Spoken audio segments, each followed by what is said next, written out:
हो सकता है कुछ इलेक्ट्रॉनिक मीडिया वालों को अभी भी पता चला होगा कि इस देश में शांति रखते हैं। अमरनाथ की यात्रा पर इतने हमले हुए, इस देश में किसी ने कहीं कंकर तक फेंका नहीं है मित्रों। अमरनाथ की यात्रा पर इतने हमले हुए, इस देश में किसी ने कोई कंकर तक फेंका नहीं है। रघुनाथ जी के मंदिर पर हमला हुआ, इस देश के अंदर किसी का घर नहीं जलाया गया था। अयोध्या में प्रभु राम जी के मंदिर पर हमला हो गया, वाराणसी में हमला हो गया, इस देश में कंकर नहीं गिरा है मित्रों। गुजरात के अंदर अक्षरधाम पर आतंकवादी आए थे मित्रों, गुजरात ने बंद रखा था, लेकिन गुजरात में अक्षरधाम के बाद एक कंकर तक नहीं पड़ा है। लेकिन कुछ लोग हैं इन चीजों को भूल जाना चाहते हैं, सच्चाई को उजागर करने की उनकी हिम्मत नहीं है मित्रों, और इसलिए झूठी बातों को लेकर के हिंदुस्तान की जनता को गुमराह करने में लगे हुए। और इसलिए मैं कहता था मित्रों, इस देश में एक विदेशों के पैसों से पला हुआ एक 5 स्टार एक्टिविस्टों का वर्ग है, जिसकी हर गतिविधि को चौंक करके देख लीजिए। उनका काम यही होता है, कोई भी घटना घटे तो आतंकवादियों को बौद्धिक प्रोटेक्शन के दिए वो मैदान में उतर आते हैं, नई नई मनगढ़ंत स्टोरियां गढ़ाते हैं, नए नए तर्क देते हैं, और आतंकवाद के खिलाफ अगर किसी ने आवाज उठाई, वो जैसे देश का दुश्मन है, कॉम्बिनर है, हिटलर है, न जाने कौन कौन से डिक्शनरी के शब्द हैं उसको निकाल के आते हैं मित्रों। वो डरते हैं जो अपनी छवि के लिए मरते हैं। मैं तो वो इंसान हूं जो हिंदुस्तान की छवि के लिए मरता हूं, मुझे मेरी छवि की परवाह नहीं।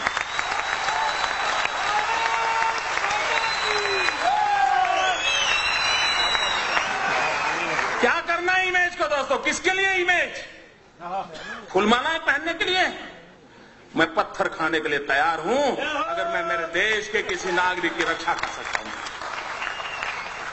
मैं सच्चाई के रास्ते पर जाना चाहता हूं, और मैं प्रधानमंत्री जो कहना चाहता हूं, आप अगर कोटा का कानून नहीं ला सकते हो, इतना तो करो भाई, राज्यों को अधिकार दे दो।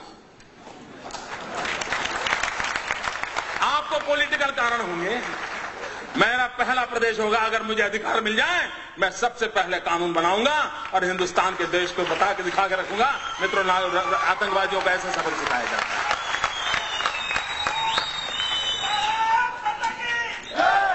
कुछ तो हिम्मत दिखाओ भाई, लोग बेमौत मर रहे हैं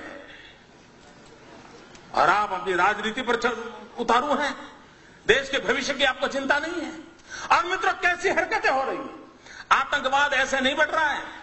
आतंकवादियों के हौसले उतने बुलंद नहीं है जितने रास्ते तैयार कर देते हैं जो आतंकवादियों को चलने काम आ रहे हैं।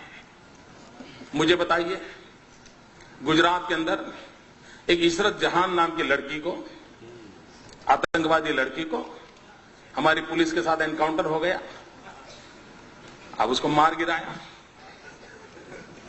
आपको मालूम होगा वो दिन, याद कीजिए, सारे दुनिया के 5 स्टार एक्टिविस्ट मोदी पर टूट पड़े थे साहब कि एक नौजवान लड़की को मार दिया,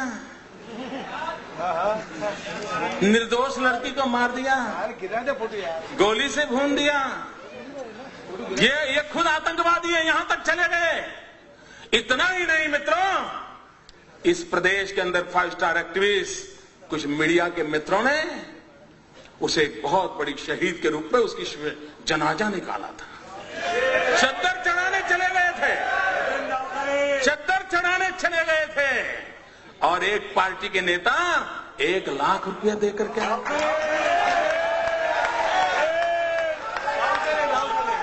सब किया था, सब कुछ किया था। मैं चुप था, वैसे भी मैं ज्यादा बोलता नहीं था।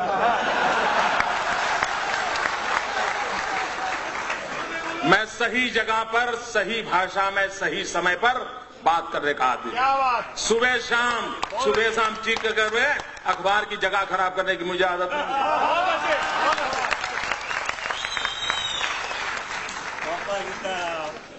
दो प्रकार के नेता होते हैं दोस्तों, कुछ नेता हैं जिनको सिद्धि में विश्वास है, कुछ नेता हैं जिनको प्रसिद्धि में विश्वास है।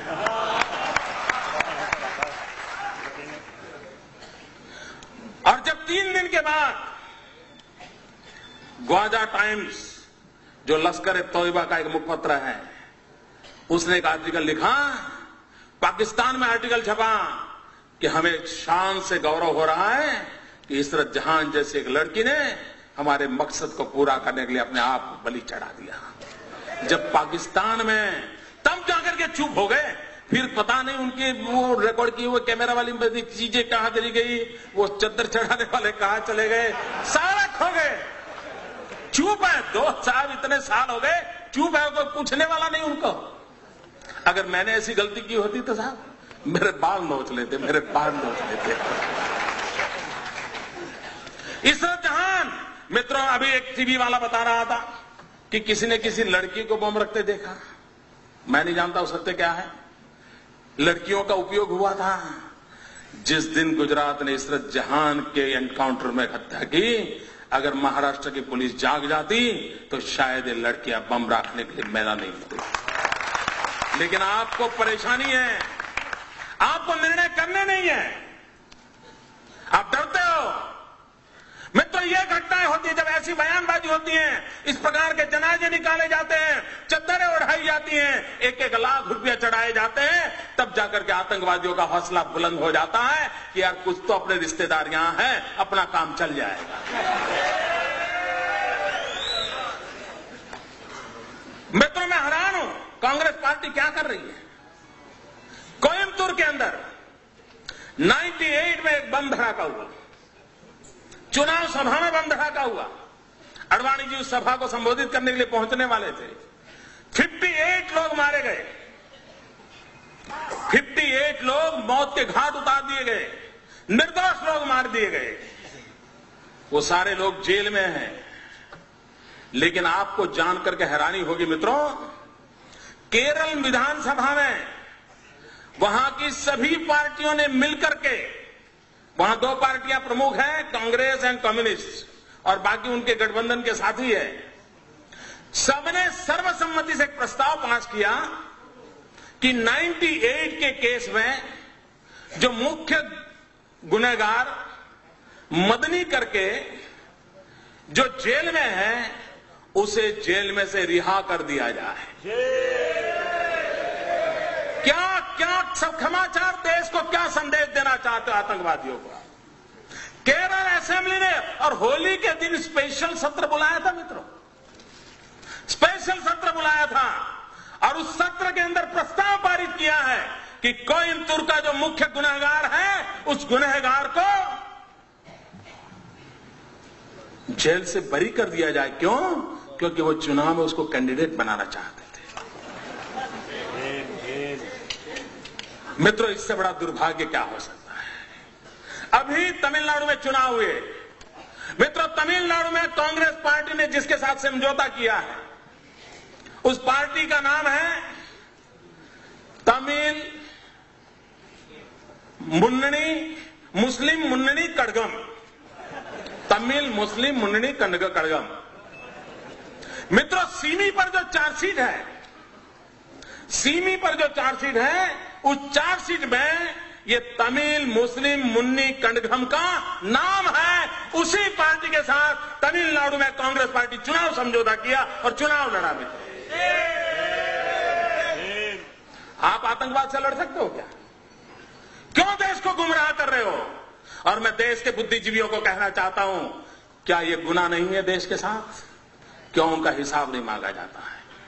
अगर मोदी गुनाह करता है तो आपको अधिकार है, और मैं सामने से कहता हूं अधिकार है, आप मेरी खाल उतार लीजिए, लेकिन देश के हित में और लोग जो पाप कर रहे हैं उनसे भी तो देश को प्रशिक्षित कीजिए।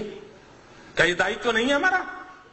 मैं इन कलम के धनियों को कहना चाहता हूं, देश की ये मांग है। मित्रों, अभी आसाम के चुनाव हुए, आसाम के चुनाव के अंदर जिसने आसाम को लहूलुहान कर दिया, वो उल्फा ओपनली कांग्रेस पार्टी को चुनाव जिताने के लिए समर्थन में मैदान में था। उल्फा जो आतंकवादी एक्टिविटी करता है, जो निर्दोषों को मारता है, किडनैप करता है, आप उसको चुनाव के अंदर आपका राजनीतिक फायदा हो रहा है, इसलिए उसका आप किस मुंह से आतंकवाद के खिलाफ लड़ोगे? मित्रों, बिहार में चुनाव हुआ, यूपीए का एक घटक दल उस चुनाव के अंदर एक मेहरबान को लेकर के चुनाव सभाओं में घूमते थे। क्यों घूमते थे? क्योंकि उसका दिखवावा बिन लादेन जैसा था। बिन लादेन जैसा दिखता है, ये बिहार में लोगों को दिखा करके वोट मांगे जाते थे। मुझे कल्पना कर सकते हो मित्रों, आज भी हिंदुस्तान में कोई रावण कितना ही शक्तिशाली क्यों न था, लेकिन कोई निकलता है रावण के नाम पर कुछ लेने के लिए। ये बिन लादेन को लेकर के निकलते हैं साहब, और बड़े गौरव से, और टीवी के मित्र भी बड़े शान से बताते थे कि ये देखिए बिल्कुल बिन लादेन जैसे दिखते हैं। पता नहीं उनका किस जन्म का रिश्ता है, मैं नहीं जानता हूं। क्या ये देश की सेवा हो रही है? मित्रों, मेरे भीतर एक आग है, इसलिए मैं बोल रहा हूं। मैं 200 लोगों की मौत देख नहीं सकता दोस्तों। ये मेरा राजनीति नहीं है, ये मेरी राष्ट्र नीति का हिस्सा है। और मित्रों, मैं राजनीति के लिए वादा नहीं किया।